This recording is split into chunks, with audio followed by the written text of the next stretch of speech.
Assalamualaikum and welcome back to our video lecture series of class 12 mathematics, and in this series we have started chapter number 7 and currently we are on exercise 7.7 और यहाँ पे हमारे पास question number 2 मौजूद है. Find the area of a quadrilateral whose consecutive vertices are.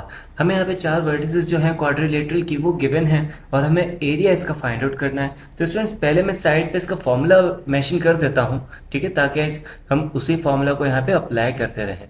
ठीक है, तो जो हमारे पास एरिया होगा क्वाड्रिलेटरल का, ठीक है, ये बराबर होगा, बल्कि एरिया ऑफ ट्रायंगल नहीं है, एरिया ऑफ क्वाड्रिलेटरल है. ठीक है, तो इसको हम इस तरीके से मेंशन कर रहे हैं. ठीक हो गया स्टूडेंट्स, ये हमारे पास बराबर होता है 1/2. ठीक है, determinant of x1 minus x3, ठीक है, y1 माइनस y3, ये यहाँ पे स्पेस है. ठीक हो गया, और फिर हमारे पास आएगा x2 minus x4 and y2 minus y4. काफ़ी इजी सा फॉर्मूला है. ठीक है, x1 और x3 इन दोनों का हमें सब्ट्रैक्ट करना है और इसके सामने ही जो हमारे पास सेकंड एलिमेंट है उसमें हमने y1 और y3 को जो है सब्ट्रैक्ट कर देना है. ठीक है, जो एलिमेंट नंबर 3 एंड 4 है उसमें हमने 2 माइनस 4 करना है. ठीक है, तो ये इसका फॉर्मूला है. याद करने का तरीका भी मैंने आपको यहाँ पे बता दिया. फर्दर इसको अप्लाई करते हैं स्टूडेंट्स. तो अगर फर्स्ट वाले पे हम यहाँ पे अप्लाई करें तो हमारे पास x1 और y1 देखिए ये हमारे पास बराबर होगा 3, -3 के. ठीक है, सिमिलरली x2 y2 की बात करें तो स्टूडेंट्स ये बराबर होगा 7, 5 के. फिर x3 y3 स्टूडेंट्स ये हमारे पास 1, 2 एंड x4 y4 ये हमारे पास बराबर होगा -3, 4 के. तो सिंपल हमें यहाँ पे फॉर्मूले के अंदर पुट करना है इनको. तो फॉर्मूला है हमारे पास 1/2. ठीक है, x1 माइनस x3 है, x1 की वैल्यू 3 और माइनस x3 हमारे पास है 1 के बराबर, तो यहाँ पे 1 लिख देंगे. सही है. फिर हमारे पास y1 माइनस y1 की वैल्यू हमारे पास ये रही -3, थोड़ा स्पेस दे के लिखेंगे, और y3 स्टूडेंट्स हमारे पास हो जाएगा 2 के बराबर, तो -2. सही हो गया स्टूडेंट्स. फिर आता है x2 माइनस x4. x2 हमारे पास ये रहा 7 और x4 -3 है, तो ये हो जाएगा 7 -3, तो ये हो जाएगा प्लस का 3. Then y2 which is 5 and y4 which is 4, तो 5 -4 हो गया स्टूडेंट्स. 1/2 as it is. यहाँ पे 3 - 1 करे तो 2 आएगा, -3 - 2 तो ये माइनस का 5. 7 + 3 10 के बराबर, 5 - 4 1 के बराबर. ठीक है, तो अब हमें सिंपल यहाँ पे फॉर्मूला अप्लाई करना है AD माइनस BC का, है ना. ये A होता है, ये हमारे पास B हो जाएगा, ये C और ये D.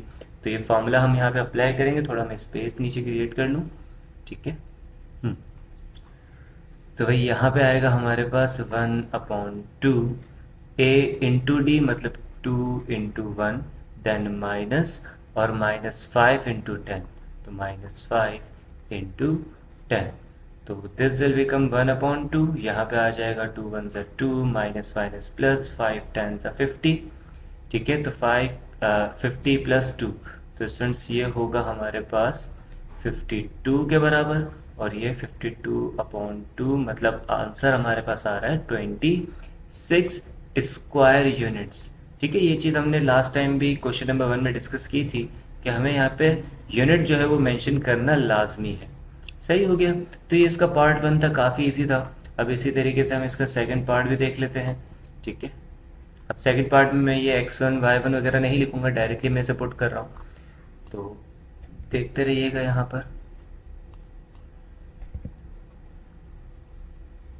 तो भाई डायरेक्टली मैं यहाँ पे फॉर्मूला अप्लाई करने जा रहा हूँ सेकंड पार्ट में. सही है, तो हमारे पास फॉर्मूला ऊपर मेंशन है 1/2 x1 माइनस x3 है, तो x1 2 के बराबर है. सेकंड पार्ट में देखें, ये रहा हमारे पास x1, ये 2 के बराबर, माइनस x3 माइनस का 3 है, तो ये स्टूडेंट्स प्लस का 3 हो जाएगा, सही है। फिर है हमारे पास y1 माइनस y3, y1 3 के बराबर और y3 है हमारे पास 2, सही हो गया, तो -2 होगा ये। फिर है x2 माइनस x4 मतलब -1 एंड -3, -1 -3, और y2 माइनस y4 तो ये हो जाएगा 2 -3 मतलब प्लस का 3, है ना, ये हमारे पास वैल्यू y4 की थी। तो भाई यहाँ पे फर्दर सॉल्व करें तो 1/2, 2 + 3 5, 3 - 2 1, ये होगा माइनस का 4 and this will B 5 again, ठीक है। AD माइनस BC का फॉर्मूला अप्लाई हो जाएगा, तो 5 × 5 मतलब 25, ठीक है। और 1 × -4 माइनस का 4 होता है, फॉर्मूले का माइनस लगेगा तो प्लस का 4 हो जाएगा, ठीक है। तो ये हमारे पास स्टूडेंट फाइनली आ रहा है 29/2। अगर सिंप्लीफाई करना चाहें तो इसको मेरे ख्याल से कर सकते हैं 14.5 square units and this will be our final answer, ठीक है। तो काफ़ी इजी से क्वेश्चन थे, आई गेस इस वीडियो के लिए इतना ही काफ़ी है। Thank you so much for your time. अल्लाह हाफिज़।